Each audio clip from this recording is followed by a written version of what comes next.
When's the last time you bought something on Amazon? Not really because you needed it, but because you had this psychological urge that you really wanted this thing. You ordered it, you got it to your house, you really just kind of forgot about it. It showed up, and all of a sudden you realize, oh, I'm not even going to use this. Yeah, me too.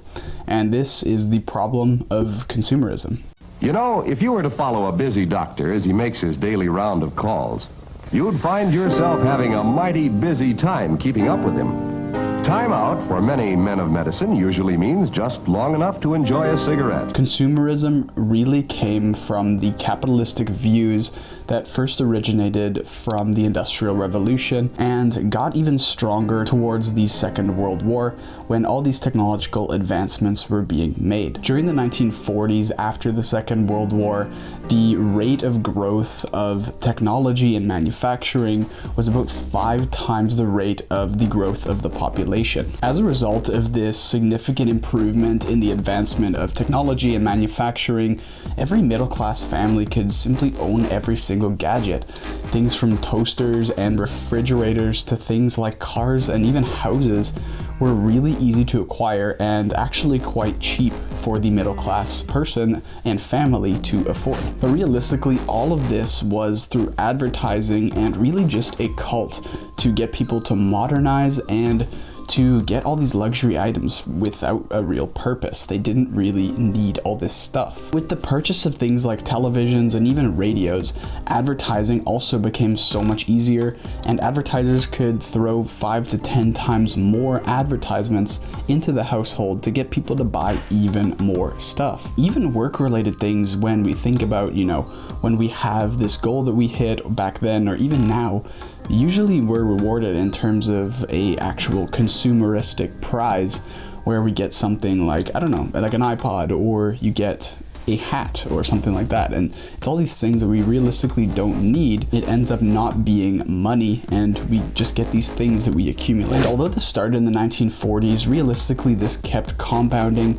and getting much worse as time went on to a time like today where we really think we need a lot more than we really do. Our entire society has a problem with consuming way too much and things we really don't even need. We just consume to consume. So then what is consumerism? Consumerism is the idea that happiness is directly tied to material possessions, and that accumulating more of these possessions will ultimately make us happier. Many studies that have been done that have proven that this is far from the truth. Actually, the opposite is true, and that consuming more actually leads to more unhappiness. Consumerism is also linked to the Keynesian idea in economics that spending or consumption really drives the economy and the GDP of any single country.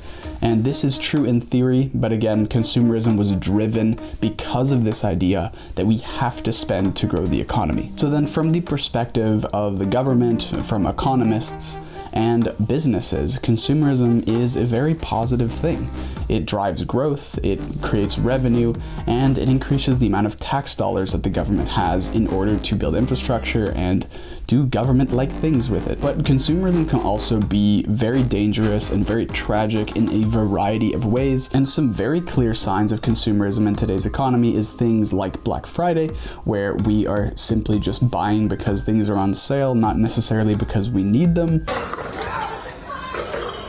Amazon Prime Day, which is also very similar, and then buying the new iPhone or the new laptop every single year. And with every new generation that comes out, although the previous generation is completely fine, it just has a couple of new updates, but we're forced to think that we need the latest and greatest all the time. Finally, also buying expensive things just to show status.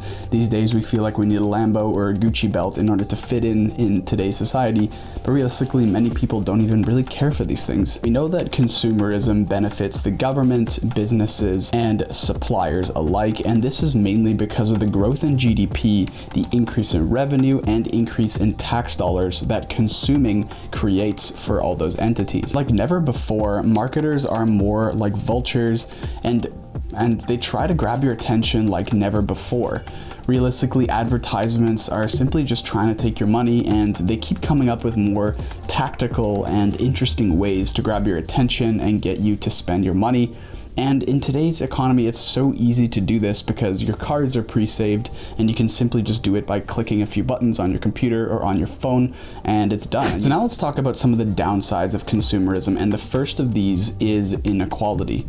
Now, I know this is talked about a lot, and really it should be covered much more because it is such an important thing. A crazy statistic that I came across is that 59% of all resources is consumed by the wealthiest 10%, and 0.5% is consumed by the poorest 10% of the world. Another crazy thing is that roughly $6 billion can give everybody on the planet a very basic education where they can read and write, but Europeans alone spend over $11 billion on ice cream every single year. The key takeaway from these statistics is that even if we reduce our consumption a very, very tiny fraction of what we currently do as a Western population, and even first world countries in general, we can make a huge impact in terms of how much we can influence and all the good we can do with the resources that are freed up. Now, the second downside of consumerism is, of course, the environment. This is a very big factor in consumerism, and especially in the day of fast fashion and single-use plastics used for just about everything, it's getting to a point where we need a lot more planet than we currently have.